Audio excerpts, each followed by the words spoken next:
Now we want to get back to that breaking news that we first brought you right at 6:30. Heavy police presence outside of the Avenues Mall in Jacksonville.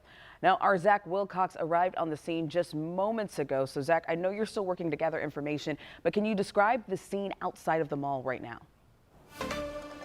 Yeah, Channing, we'll talk about what we do know real quick. We know that JSO responded to some sort of discharging of a firearm. We don't know exactly if anyone's injured or anything about that or what the circumstances were leading up to that firearm getting shot. But what we can see outside is that there is a slew of police vehicles out here. They've got crime scene units here as well. There's tape all around the food court area of the mall at this point. We know that there was a little bit of attention earlier when we had some daylight. We could see that there was a shattered windshield, the back of a car, and officers were putting, or investigators were putting evidence markers all around the base of that car. We don't really have a ton of information to go off of other than that at this point. We do know that they are looking for some information around that possible discharging of a firearm in the parking lot outside of the mall. What we have been able to see via some comments from people on social media, and we haven't verified a lot of that yet, is that it seems that some stores inside the mall did do a temporary shelter in place. Some of them closed their doors as a safety precaution, but we don't have any evidence that anything happened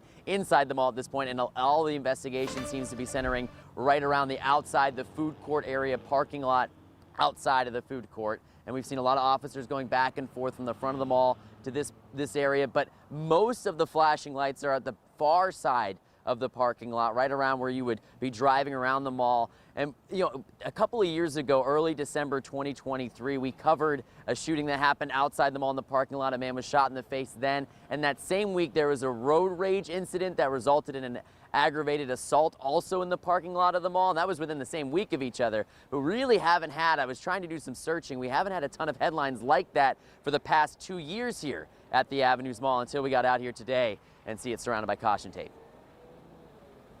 Zach, real quick before we let you go, I know, of course, it's a Saturday. It's Valentine's Day. I'm sure a lot of people were at the mall. Have you seen anybody coming or going from that area? Are people even able to get out at this time?